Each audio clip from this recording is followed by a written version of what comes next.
Morning बच्चों, मैं ज्ञान भारती हिंदी हाई स्कूल से subject social science standard 10th chapter number 13 उत्पादन उद्योग के बारे में आज हम जानेंगे। मनुष्य के द्वारा अपनी बौद्धिक, सांस्कृतिक एवं आर्थिक क्षमता के अनुसार प्राकृतिक संसाधनों के स्वरूप को बदलकर उपयोग में लिया जा सके तो जो ऐसी प्रक्रिया होती है उसे हम उद्योग कहते हैं। भारत में सिंधु घाटी की सभ्यता से लेकर उद्योग की परंपरा चली आई है। उस समय में भारत में सूती कपड़ा, मिट्टी के बर्तन हैं, जो कांसे की वस्तु, इन सब के मणके बनाए जाते थे। 18वीं सदी तक भारत जहाज बनाने का उद्योग, हस्तकला एवं उद्योगों में आगे था। भारत में सूती कपड़े, मलमल के कपड़े, धातु के बर्तन, आभूषण, ये सभी का विदेशियों में खूब अधिक मांग थी, जिसकी वजह से हमारे देशों में ये देशों से ये सारी वस्तुएं निर्यात किया जाती थी, जिससे हमारे देशों में विदेशी मुद्रा आती थी। यूरोप में औद्योगिक क्रांति की शुरुआत के साथ अंग्रेज भारत में कच्चा माल, खासकर कपास ले जाया करते थे। वहाँ के कारखानों में से तैयार माल भारत में ऊंची कीमतों पर बेचा जाता था। भारत का हस्त उद्योग है वो टूट जाए, ऐसी नीति वो लोग अपनाते थे। इससे भारत में वस्त्र उद्योग को भारी नुकसान भी हुआ तथा भारत के जो कलाकार थे और जो कारीगर जो लोग थे वो सभी बेरोजगार हो गए। तो आइए हम सबसे पहले जानेंगे उद्योगों का महत्व। आज के युग में राष्ट्रों के अस्तित्व उद्योगों के विकास पर ही आधारित है। आर्थिक विकास औद्योगिक विकास के बिना संभव नहीं है। जो देश औद्योगिक दृष्टि से जितने अधिक विकसित हुए हैं, उनकी जो अर्थव्यवस्था है वो उतनी ही मजबूत बनी है। अर्थात कह सकते हैं देश की औद्योगिक दृष्टि से तो औद्योगिक अगर विकसित होंगे तो उनकी अर्थव्यवस्था कैसी होगी, मजबूत मानी जाएगी। यूएस, रूस, जापान, दक्षिण कोरिया जैसे जो देश हैं वहाँ औद्योगिक विकास के आधार पर ही समृद्ध विकसित राष्ट्र बने हुए हैं। जिन देशों में उद्योगों का विकास नहीं हो पाता है अथवा उद्योगों का विकास कम होता है, वे प्राकृतिक संसाधनों का उपयोग उद्योगों के कच्चे माल से बनी वस्तुएं ऊंची कीमत में चुका कर विदेशियों से खरीदते हैं। भारत में समग्र राष्ट्र उत्पादन उद्योग 29% ही उसका योगदान रहा है। ब्रिटिश शासन काल की नीति ने भारत के औद्योगिक ढांचे की कमर तोड़ दी। अर्थात ये कह सकते हैं ब्रिटिश सरकार काल ने नीति में भारत के जो औद्योगिक कार्य जो होते थे वो सारे बंद करवा दिए, जिसकी वजह से काफ़ी कारीगर और जो कलाकार थे उन लोगों सभी बेरोजगार हो गए। इसलिए कह सकते हैं औद्योगिक ढांचे की कमर तोड़ दी गई। पराधीन में के दरमियान भारत में औद्योगिक पद्धति से उद्योग के खास स्थापना ना हो पाई। 1853 में चारकोल आधारित प्रथम लोहा गलाने की जो औद्योगिक इकाई थी वो स्थापित की गई, परंतु वो भी निष्फल हो गई। सर्वप्रथम 1854 में सूती कपड़े का उद्योग था। इसके बाद 1855 में कोलकाता के नज़दीक रिसरा में पटसन का कारखाना लगाया गया। इसके पश्चात 1874 में कुल्टी में कच्चा लोहा, जिसे लोहा अश्यक कहते हैं, वो बनाने का कारखाना स्थापित किया गया, जो 1 वर्ष के पश्चात यानी 1 वर्ष के बाद ही वो बंद करना पड़ा। तो इस प्रकार से देखा जाए तो हमारे भारत में कितनी चीज़ों के उद्योगों की जो इकाइयाँ थी वो स्थापित की गई, पर किसी न किसी कारण से वो निष्फल ही हुई है। इसके बाद 1881 में पुनः शुरुआत हुई। 1907 में जमशेदपुर में टाटा लोहा फौलाद कंपनी की स्थापना होने से औद्योगिक विकास को एक नई दिशा प्राप्त हुई। जहाँ औद्योगिक का वर्गीकरण देखेंगे, उद्योगों का वर्गीकरण तो उद्योगों को मानव श्रम, मालिकाना आधार पर, कच्चे माल के स्रोत के आधार पर इन्हें लघु उद्योग एवं भारी उद्योग इस तरह में बांटा गया है। जिस उद्योग में अगर अधिक रोजगारी मिलती है तो उसे हम भारी उद्योग कह सकते हैं। तथा ये पॉइंट आपको याद रखना है कि उद्योगों के वर्गीकरण में 2 भागों में उसे बांटा गया, एक लघु उद्योग और एक भारी उद्योग। तो जिस उद्योग में अधिक रोजगारी मिलती है तो उसे हम भारी उद्योग कहते हैं। उदाहरण स्वरूप हम ले लें तो जैसे सूती कपड़ा। जो उद्योग किसी विशेष व्यक्ति के मालिकाना पर संचालित हो एवं उद्योगों में श्रमिक की संख्या कम हो, उसे हम लघु उद्योग स्तर कहेंगे। क्यों? क्योंकि एक तो बताया गया कि उद्योग में किसी विशेष यानी किसी एक व्यक्ति की मालिकाना से वो चलती हो, यानी सिर्फ उसी का अधिकार हो। दूसरा, वहाँ पे जो उद्योग करने वाले जो श्रमिक हैं उन लोगों की संख्या भी कम हो, तो ऐसे में उसे क्या कहेंगे, हम लघु उद्योग कहा जाएगा। उदाहरण स्वरूप ले लें तो खाटसरी उद्योग। इसके उपरांत उद्योगों को निजी, सार्वजनिक, संयुक्त और सहकारी भागों में वर्गीकृत किया गया, जो हम कक्षा 9 में पढ़ चुके हैं और कक्षा 8 में भी आया हुआ है। कच्चे माल के स्रोत के आधार पर इसे हम कृषि आधारित उद्योग या खनिज आधारित उद्योगों में वर्गीकरण किया जाए तो हम सबसे पहले देखेंगे कृषि आधारित उद्योग। कृषि आधारित उद्योग अर्थात खेती के आधार पर देखा जाए तो सूती कपड़ा, पटसन, रेशमी कपड़ा, ऊनी कपड़ा, चीनी, कागज आदि, ये सभी जो प्रवृत्तियां हैं, उद्योग है, ये सभी कृषि आधारित प्रवृत्ति मानी जाती है, इसलिए इसे हम कच्चे माल पर आधारित उद्योग कह सकते हैं। सेकंड दिया है सूती कपड़ा। तो भारत में औद्योगिक अर्थव्यवस्था में उद्योग का प्रमुख स्थान है। उद्योग लगभग 3.5 करोड़ लोगों को रोजगार देता है। देश में अधिक रोजगार का सर्जन कपड़ा उद्योग ही करता है। चीन के पश्चात सूती कपड़े के निर्यात भारत स्थान रखता है। ये कह सकते हैं कि चीन के बाद जो सूती कपड़े का निर्यात यानी सूती कपड़े को जो बेचने का काम है वो भारत उसका स्थान रखता है, यानी भारत सेकंड नंबर पे बताया गया, उसमें प्रथम नंबर पे चीन है। उत्पादन एवं रोजगार की दृष्टि से यह उद्योग जो है वो देश का मुख्य उद्योग माना जाता है। कौन सा? सूती कपड़े का उद्योग। ओके। मुंबई में सर्वप्रथम कपड़ा मिल की शुरुआत की गई। इसके बाद अहमदाबाद में शाहपुर मिल और कोलिको मिल की स्थापना हुई। सूती कपड़े की मिलों का प्रारंभ के वर्षों में मुंबई और अहमदाबाद में स्थापित हुई थी। तो ये पॉइंट भी आपको याद रखना है कि सूती कपड़े के मिल का प्रारंभ कहाँ हुआ था, तो प्रारंभ के वर्षों में मुंबई और अहमदाबाद में उसे स्थापित किया गया। सस्ता कपास, श्रमिकों की उपलब्धि, परिवहन सुविधा, निर्यात के लिए बंदरगाह, बाजार क्षेत्र की जो अनुकूलता के कारण यहाँ सूती कपड़े की मिलों की स्थापना की गई थी। आज सूती कपड़े की मिलें जो हैं वो देश में लगभग 100 नगरों में आई हुई हैं। वर्तमान समय में मुंबई, अहमदाबाद, भिड़वी, सोलापुर, कोल्हापुर, नागपुर, इंदौर, उज्जैन सूती कपड़े के उद्योग मुख्य परंपरागत उद्योग माने जाते हैं सूती कपड़े के लिए। महाराष्ट्र के मुंबई में सूती कपड़े अधिक मिले हैं, जिससे उसी सूती कपड़े के विश्व महानगर कहते हैं उसे। तदुपरांत यानी उसके बाद पे देखा जाए तो पूना है, कोल्हापुर है, औरंगाबाद, जलगांव जैसे शहरों में भी ये उद्योग स्थापित किए गए हैं। गुजरात में अहमदाबाद को पूर्व मैनचेस्टर और डेनिम सिटी ऑफ इंडिया भी कहा जाता है। ये पॉइंट भी आपको याद रखना है। इसके उपरांत देखा जाए तो वडोदरा में कलोल, भरूच, सूरत, पोरबंदर, भावनगर, राजकोट आदि शहरों में इसका समावेश किया जाता है। तमिलनाडु में मुख्य केंद्र माना गया है कोयम्बटूर, चेन्नई एवं मदुरई राज्य आदि जो केंद्र हैं उसमें भी इसका समावेश किया गया है। उत्तर प्रदेश में कानपुर, इटावा, आगरा, लखनऊ आदि मुख्य केंद्र माने गए हैं।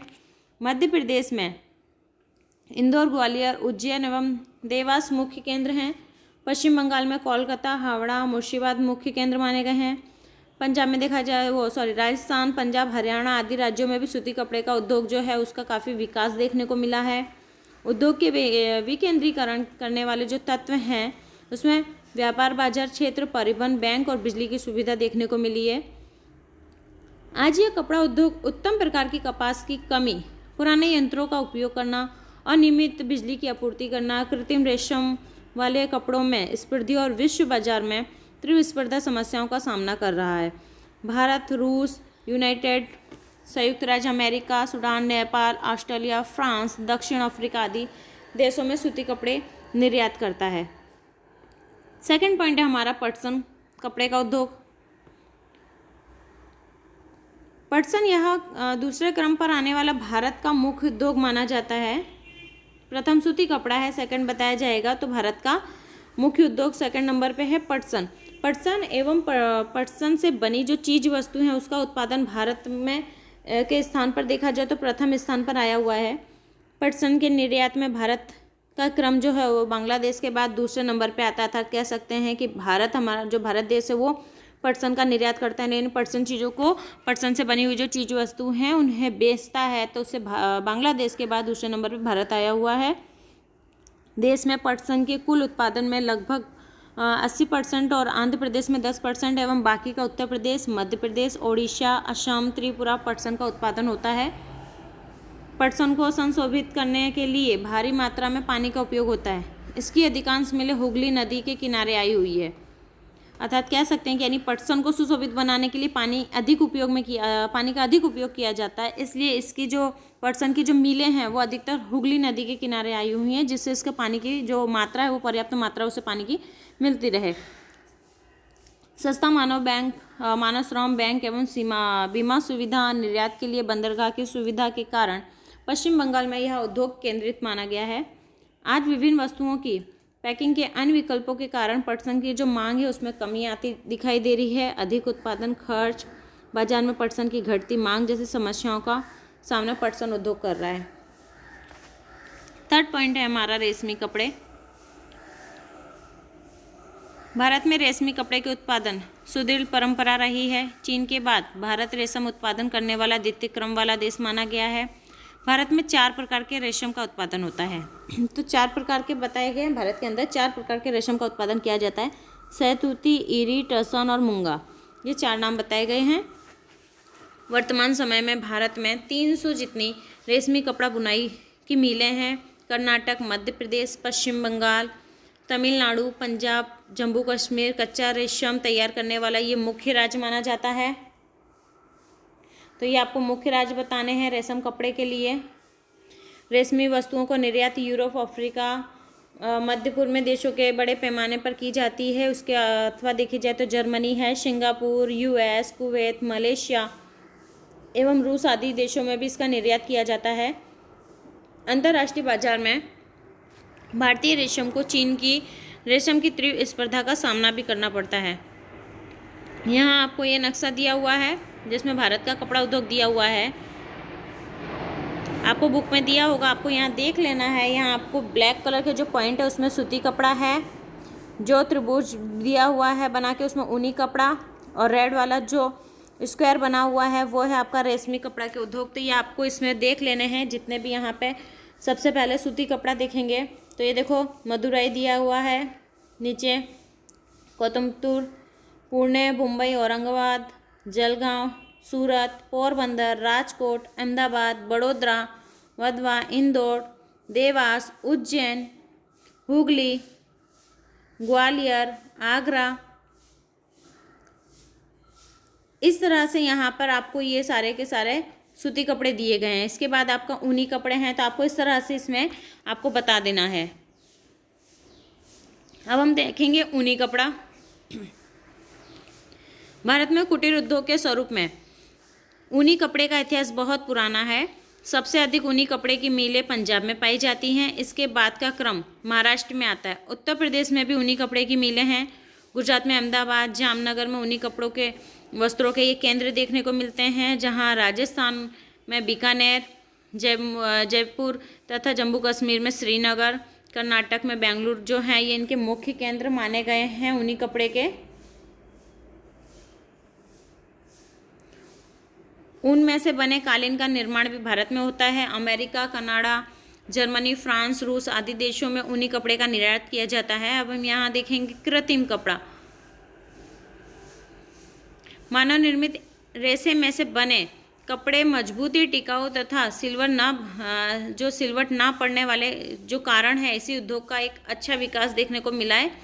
कपास के रेशे के साथ कृत्रिम रेशा मिलाकर इसे मिश्रण कपड़ा बनाया जाता है, जो केरल, महाराष्ट्र, गुजरात, उत्तर प्रदेश, पश्चिम बंगाल, तमिलनाडु आदि जो हैं वो इसके मुख्य राज्य बताए गए हैं, जहाँ इनके मुख्य केंद्र हैं उद्योग सूरत, वडोदरा, कानपुर, मुंबई, अहमदाबाद, कोलकाता, चेन्नई, मोदीनगर। फिर है चीनी उद्योग।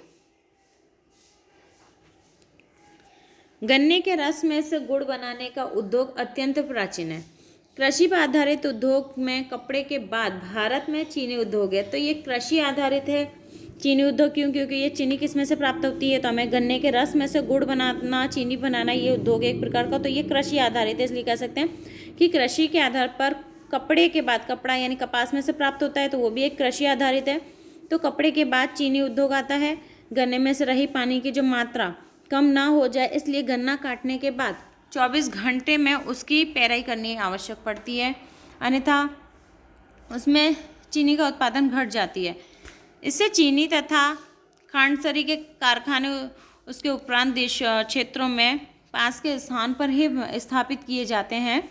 महाराष्ट्र, उत्तर प्रदेश, तमिलनाडु, कर्नाटक, आंध्र प्रदेश, गुजरात आदि राज्यों में चीनी के कारखाने हैं। गुजरात में बारडोली, गणदेवी, सूरत, नवसारी, सायण, व्यारा, भरूच, कोડીनार तथा तलारा गिर आदि स्थानों पर इसके उद्योग स्थापित किए गए हैं। फिर है कागज के उद्योग। तो मुलायम लकड़ी बांस, घास, गन्ने की गोहा आदि में से कागज को बनाया जाता है, जो आंध्र प्रदेश, महाराष्ट्र, पश्चिम बंगाल, उड़ीसा, कर्नाटक, गुजरात और मध्य प्रदेश में इनके उद्योग विकसित बताए गए हैं। फिर है खनिज पर आधारित उद्योग। तो खनिज हमें जमीन के अंदर से प्राप्त होता है, पता है, पर खनिजों में क्या क्या चीज़ें हैं वो आपको बताएं। तो विभिन्न उद्योगों के कच्चे माल के रूप में खनिज का उपयोग किया जाता है, तो उसे खनिज आधारित उद्योग कहते हैं, जैसे कि लोहा, फौलाद उद्योग, एल्यूमिनियम, तांबा, रासायनिक उद्योग, खाद्य उद्योग, सीमेंट उद्योग, परिवहन के साधन तथा इलेक्ट्रॉनिक उद्योगों का जिसमें समावेश किया जाता है। अगला पॉइंट है हमारा लोहा फौलाद। लोहा एवं फौलाद आधुनिक औद्योगिक एवं आर्थिक विकास की धुरी के समान है। इसके उपरांत से ही उद्योगों में यंत्र एवं अन्य ढांचों का निर्माण होता है। इस उद्योग को हम चाबी रूप उद्योग भी माना जाता है। तो ये पॉइंट भी आपको एमसीक्यू या खाली जगह में पूछ सकता है, तो आपको याद रखना है कि फौलाद उद्योग जो हैं उसे चाबी रूप के उद्योगों में भी माना जाता है। भारत में लोहा बनाने की जो प्रक्रिया है बहुत ही प्राचीन बताई गई है। दमाश्कर में तलवार बनाने के लिए लोहे की आयात भारत से की जाती है। भारत में आधुनिक रूप से लोहा बनाने का प्रथम कारखाना जो है वो तमिलनाडु के पोर्टो नोवा में स्थापित किया गया है, परंतु कुछ कारणों से वह बंद हो गया। पश्चिम बंगाल में कुल्टी के कच्चे लोहे में से जो कच्चे लोहे हैं वो सफल उत्पादन हुआ है। 1907 में झारखंड राज्य में जमशेदपुर में कारखाने की स्थापना से लोहा फौलाद के जो बड़े पैमाने हैं उसमें उत्पादन देखने को मिला है। अधिक बंगाल में आए हुए पश्चिम बंगाल में जो बन्नरपुर तथा कर्नाटक और भद्रापुरी में कारखाना इसका स्थापित किया गया है लोहा का, जहां भिलाई, राउरकेला, दुर्गापुर में लोहा फौलाद के कारखाने स्थापित किए गए हैं। लोहा फौलाद के लिए लोहा अश्यक, कोयला, चूने का पत्थर, मैगजीन के कच्चे माल के रूप में उपयोग होता है। गुजरात में हजीरा के पास मिनी स्टील प्लांट स्थापित किए गए हैं। टाटा के सिवाय लोहा फौलाद के कारखानों में प्रबंध स्टील अथॉरिटी ऑफ इंडिया को भी सौंपा गया है। लोहा फौलाद का उत्पादन जो है वो भारत में उसका 5वें नंबर पर स्थान बताया गया है। लोहा फौलाद उत्पादन का भारत में 5वें नंबर पर स्थान बताया गया है, वो आपको याद रखना है। अगला पॉइंट है हमारा एल्यूमिनियम। एल्यूमिनियम गलाना। तो लोहा फौलाद के बाद दूसरा महत्वपूर्ण उद्योग जो है वो एल्यूमिनियम गलाने का उद्योग बताया गया है। यह धातु वजन में हल्की, मजबूत, टिकाऊ और बिजली से स्वायक एवं जंग ना लगने वाली जो व्यवस्था इसमें रखती है, यानी ये कह सकते हैं कि इसकी विशिष्टताएं है, खास बताया गया है इसको कि ये धातु वजन में हल्की होती है, मजबूत और टिकाऊ होती है और ये जंग भी नहीं लगती। इसमें बॉक्साइट एवं एल्यूमिनियम की कच्ची धातु हैं। इनमें अन्य मिश्र धातु में मिलाकर मोटर, रेल, हवाई जहाज एवं यांत्रिक साधन बनाने में इसका उपयोग किया जाता है। एल्यूमिनियम के उत्पादन में 40 से 50% जो प्रतिशत खर्च है वो बिजली से होता है। इससे जहां बॉक्साइट जल विद्युत सरलता से प्राप्त हो वहां पर इसके उद्योगों को स्थापित किया जाता है, जिसमें यहाँ पे कुछ इसके कारखाने स्थापित किए गए हैं, जैसे कि ओडिशा, पश्चिम बंगाल, केरल, उत्तर प्रदेश, छत्तीसगढ़, महाराष्ट्र एवं तमिलनाडु एल्यूमिनियम का उत्पादन करने वाले कारखाने यहाँ स्थापित किए गए हैं। अगला पॉइंट है आपका तांबा गलाना। तो विद्युत सुवाहकता एवं अन्य धातुओं के साथ सरलता से मिल जाने वाला जो गुणधर्म के कारण तांबे का उपयोग हम करते हैं। इसमें बिजली उद्योग, रेफ्रिजरेटर, फिर एयर कंडीशनर, ऑटोमोबाइल, रेडिएटर, गृह उद्योग के बर्तन आदि साधनों में तांबे का उपयोग होता है। भारत में सर्वप्रथम तांबा गलाने की जो औद्योगिक इकाई है वो भारतीय तांबा निगम आईसीसी द्वारा झारखंड में घाटशिला में स्थापित किया गया था। 1972 में भारतीय तांबा निगम हिंदुस्तान कॉपर लिमिटेड, जिसे एचसीएल के अंतर्गत हस्तकृत किया गया है। आज हिंदुस्तान में कॉपर लिमिटेड के उपरांत निजी क्षेत्र में तांबे का उत्पादन किया जाता है। इसके बावजूद भारत में देखा जाए तो भारत में अपनी आवश्यकता अनुसार उत्पादन न होने से विदेशों में इसका आयात करना पड़ता है। रासायन औद्योगिक। तो रासायन उद्योग में भारत का स्थान जो है वो महत्वपूर्ण माना गया है। रासायन के दो प्रकार बताए गए हैं, कार्बन रासायनिक और अकार्बन रसायन। कार्बनिक रसायन उद्योग के संदर्भ में पेट्रो रसायन मुख्य बताया गया है। इसका उपयोग कृत्रिम रेशा, कृत्रिम रबड़, प्लास्टिक की चीज़ें, रंग रसायन एवं दवाओं में होता है। तो रसायन उद्योग का आपको ये याद रखना है, कार्बन स्थानीय उद्योगों में संदर्भ में पेट्रो रसायन जो है वो मुख्य बताया गया है। किस लिए? तो वो रेशा, कृत्रिम रबड़, प्लास्टिक चीज़ों, दवाओं के लिए उसका उपयोग किया जाता है। इसके अलावा रासायन उद्योग खनिज तेल, रिफाइनियाँ, पेट्रोकेमिकल्स के नज़दीक होते हैं। गंधक, तेजाब, नाइट्रिक एसिड, क्षारकीय सामग्री, सोडा, कॉस्ट्रिक सोडा, क्लोरीन आदि में इसका उपयोग किया जाता है। जंतुनाशक जो दवाएं होती हैं, उन दवाओं के उत्पादन में विकासशील देशों में भारत का एक महत्वपूर्ण स्थान रखा है। रासायन उद्योग में गुजरात का जो स्थान है वो सबसे अधिक यानी सर्वोपरि सबसे ऊंचा बताया गया है, जहां अहमदाबाद, वडोदरा, अंकलेश्वर, भरूच यहाँ पर रासायन उद्योगों के जो मुख्य केंद्र बताए गए हैं। रासायन खाद के उद्योग, तो देश का पहला रासायन खाद कारखाना सन 1906 में तमिलनाडु के रानीपेट स्थापित किया गया था। इस उद्योग का जो विकास है वो फर्टिलाइजर कॉर्पोरेशन ऑफ इंडिया द्वारा स्थापित बिहार के सिंदरी नामक कारखाने में हुआ। गुजरात, तमिलनाडु, उत्तर प्रदेश, पंजाब की केरल खाद में इसका मेन केंद्र माना गया है, जहां गुजरात में कलोल, कंडला, भरूच और वडोदरा आदि में इसके रासायन के खाद वाले कारखाने देखने को मिलते हैं।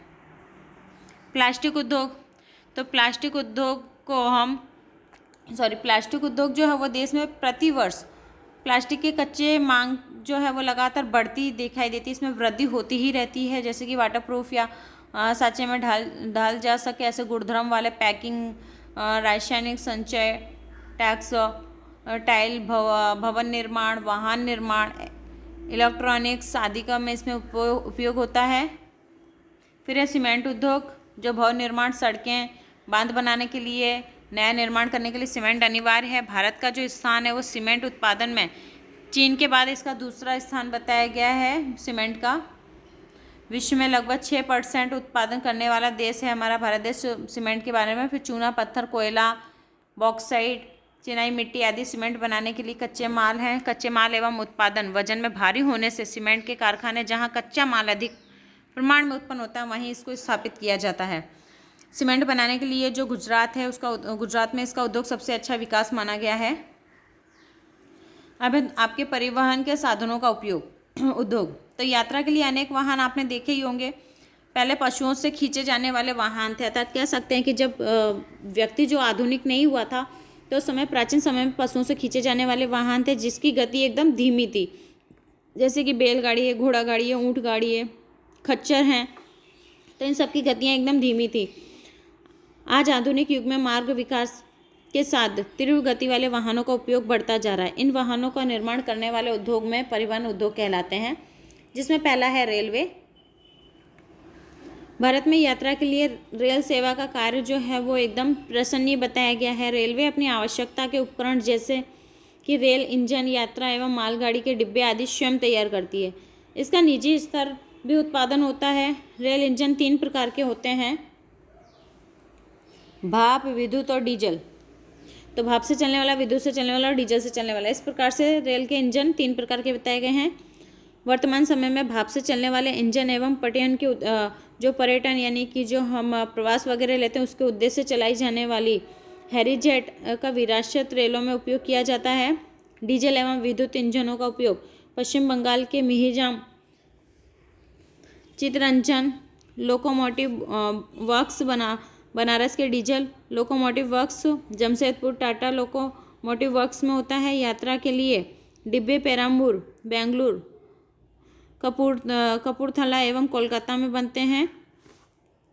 इसके अलावा रेल की पटरियां, इंजन के उपरांत पहिए की आदि कारखाने भी हैं। हम रेल इंजनों एवं अन्य उत्पादनों विदेश का निर्यात भी करते हैं। सड़क वाहन, तो स्वतंत्रता पूर्वक हम देशों में आयात किए गए गाड़ियों के भागों को जोड़कर गाड़ियां बनाते हैं। अब जैसे ट्रक है, बस है, car, motor car, scooter, cycle बनाने के कारखाने देश में ही स्थापित किए हुए हैं। सड़क वाहन का उपयोग अधिकांश निजी स्तर पर होता है। विश्व में व्यावसायिक वाहनों के उत्पादन में भारत जो है उसका 5वां स्थान बताया गया है। ये भी आपको याद रखना है, विश्व के अंदर व्यावसायिक वाहन का उत्पादन करने के लिए भारत 5वें स्थान पर बताया गया है। वर्तमान में भारत में तैयार होने वाले जो वाहन हैं उनको विभिन्न भागों में विदेश में निर्यात भी किया जाता है।